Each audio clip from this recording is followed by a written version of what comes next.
All right, hello, Vaughn. We've got the first week of the provincial election campaign is in the books. What are your early impressions?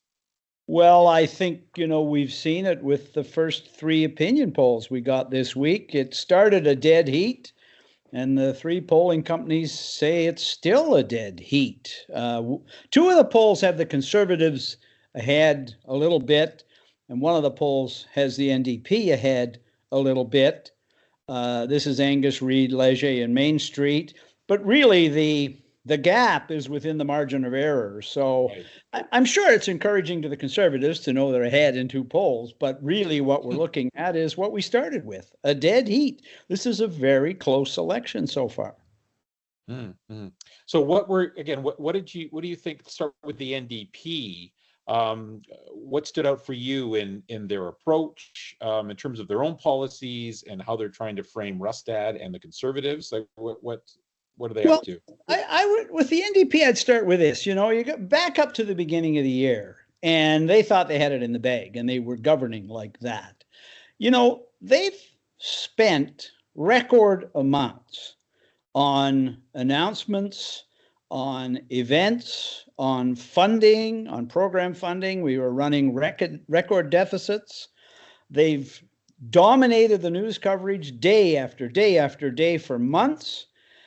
They went in with an enormous advantage in fundraising because they get public funding. The Conservatives don't. You put all that into the mix, they have enormous advantages. And here we are, first week of the campaign, it's a dead heat. I mean, it's incredible to think that a government that's put this kind of effort into making itself electable and into giving everybody everything it ever wanted is still stuck in a dead heat with a political party that barely existed 2 years ago. That's the first headline that I see in the campaign. Okay. And then what about from the Conservative side? Well, the other thing the polls did, and this is, to me, this is the biggest problem the Conservatives have. The Angus Reid poll asked British Columbians a question about John Rustad, and 51% of those polled said he's too extreme to be Premier of British Columbia. I mean, that tells you why the New Democrats have expended enormous efforts on assembling every bit of accusation they can come up with, including videos. Like, this stuff isn't made up, that shows John Rustad and his candidates to be extremists. It's no wonder the government's doing that. Their own announcements haven't put them ahead the way they expected to do. So the best card they have to play at the moment is that John Rustad is an extremist.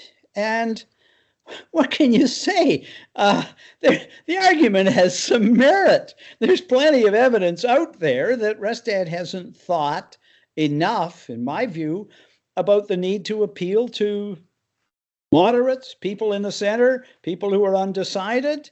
He's played, and his candidates have played, way too much to the extremists. Well, and then it was a great gift to the NDP, certainly, that former Liberal MLA, now talk show host on CKNW, Jas Johal, put out last night the BC United ops plan involving Conservatives. Again, a lot of that stuff I'm sure you were aware of because it's been popping up about various candidates, but to see it all in one massive booklet was certainly a gift to the NDP, and I see that they're already putting out press releases on that. Well, yeah, Harold, when the history of BC United comes to be written, that release, that material was assembled by BC United. It runs 200 pages, In the whole time that BC United was a political party before it shut itself down, they never produced 200 pages on any other subject. This is the most impressive document we've ever seen from them. And when we come to go, like, one of the reasons that the people that were helping to fund BC United said, we're not funding you anymore, is because they said BC United was spending all its energy and effort to pull down the Conservatives, not to take on the NDP or to rebrand themselves. I mean, if they put that kind of effort into their rebranding, people might have actually heard of them. So it's a fascinating document. And you're right, Harold, of course the New Democrats are using it. As I say, the polls say that John Rustad is to some degree an unknown quantity because he's still relatively new as a party leader, although he's been in a legislature for 20 years. And then the other thing the polls tell us is that people think he may be too extreme to be Premier of British Columbia. Something else that happened this week, which I think is important to think about with the Conservatives, is the New Democrats put out that video on Monday morning of Rustad sounding a bit like an anti-vaxxer, what he was saying. He was sorry he got the COVID-19 vaccine. He thought that the vaccine was a tool for population control or control the public more than that. And he called it a so-called vaccine. And they put that out 90 minutes before Rustad had a news conference. So Rustad and his staff had time to digest what the government had done, what was said there, to prepare an answer and to be ready for questions for the news media. He was not ready.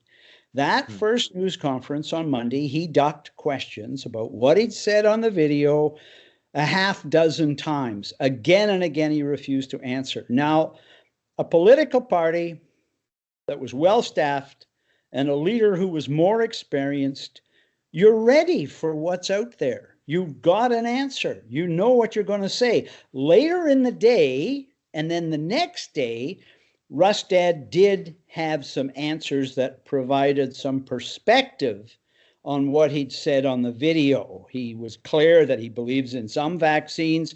He thinks you should get vaccinated for measles. He gets vaccinated for the flu.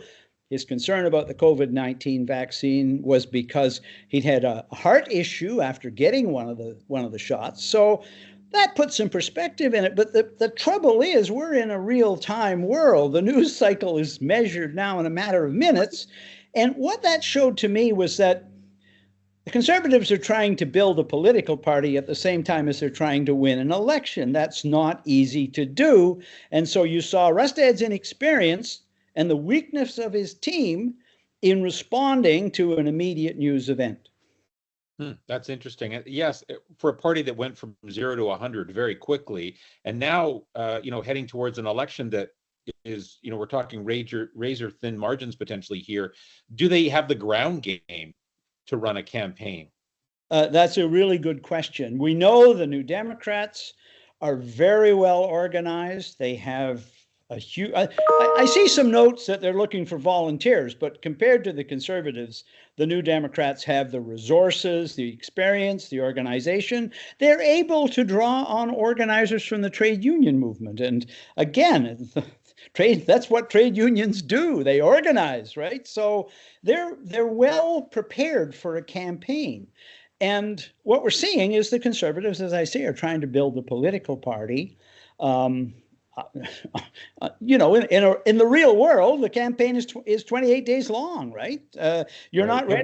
Sorry, this is the time, right? Right. And of course, you've made the point before, there is no connection between the federal Liberals and Pierre Poilievre and the federal Conservatives and Poilievre and the provincial Conservatives. Right? Yeah, but there's an interesting comparison, which and obviously the BC Conservatives are getting some help, organizers and volunteers in that. But Poilievre, the opinion polls show this, he's been able to capitalize on the public discontent with programs and cost of living and housing prices and immigration and all that for a real lead in the polls. The Conservatives here in BC are still struggling to create that lead. They've capitalized on the public unhappiness, on public safety, housing prices, healthcare waiting lists, but they're in a dead heat too. So they haven't done as well, they haven't had as much time as the federal Conservatives have done to create a gap around public discontent with government programs. So when we talk next week, and we look back on this week ahead, what is it that you think the NDP needs to try to do, and what do you think the Conservatives need to try to do? Well, I think the Conservatives really have to think about addressing that extremism concern a little more seriously than they have. Their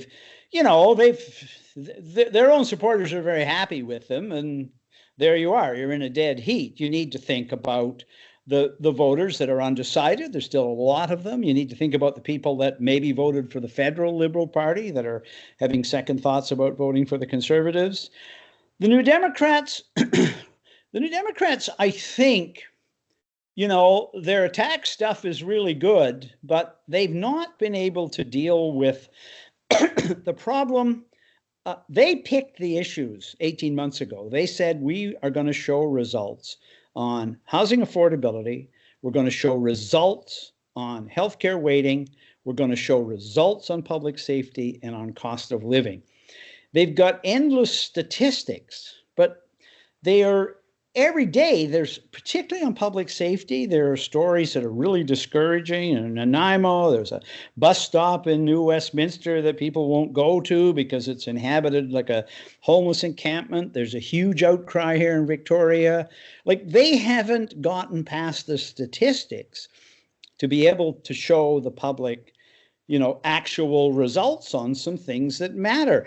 We're still getting emergency room closures around British Columbia. And, right. They hold off announcing those, Harold, until the last possible minute. So the news media won't be jumping on them and we won't be aware of it, but they're still happening. If you back up to the summer, the government's line was, oh, well, this is summer vacations, and you got to understand that doctors and nurses and that take time off. Well, summer vacation season is over and it's still happening. So they've got an issue there. We should also talk briefly about the Green Party. Oh, yes, of course. Yeah. So they're at 10% in the polls, around 10% in most polls. Yeah. And in a close fight, in a dead heat, in some ridings, the Green vote could matter. And it's really interesting to watch what the Greens did this week.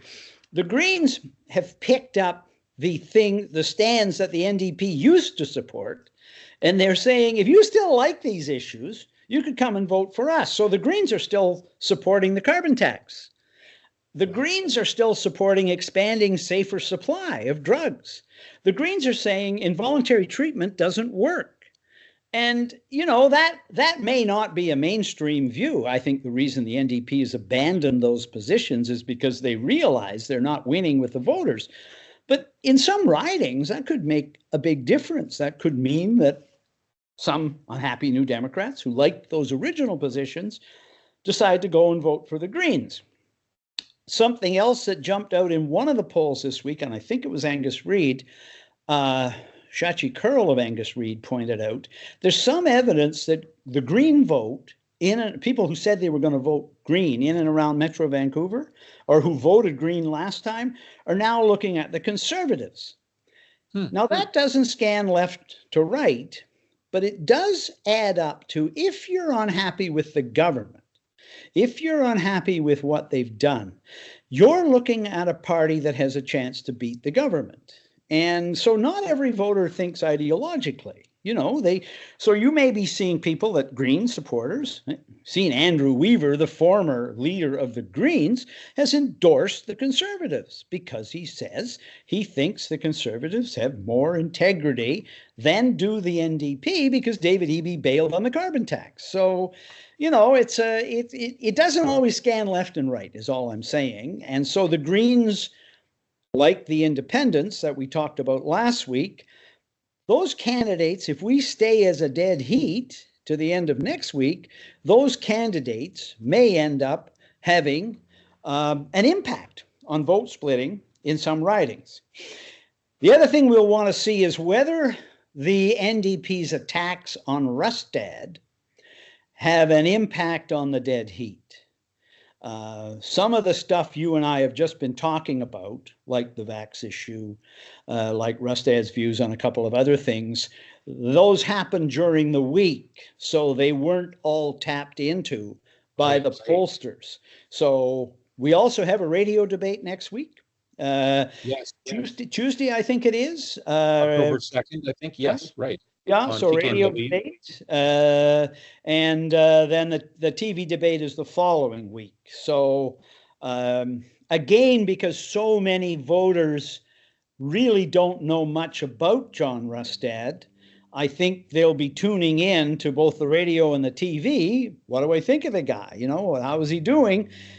And Harold, we've seen some sign the Conservatives are being sparing in the amount of exposure that they're giving Rustad. So Rustad refused to take part in a debate here on Vancouver Island, an all candidates debate. Eby and Firstino were lined up for it, and Rustad won't do it. And there's some other evidence that they're shielding him a bit. I think worried, maybe, about his lack of experience. He's not David Eby's equal as a debater, and they're maybe a little worried about that. Right. Well, that's great. I forgot about that. We will have a debate under our belts when we talk next week. So thank you, Vaughn. Look forward to it. Okay, thanks, Harold.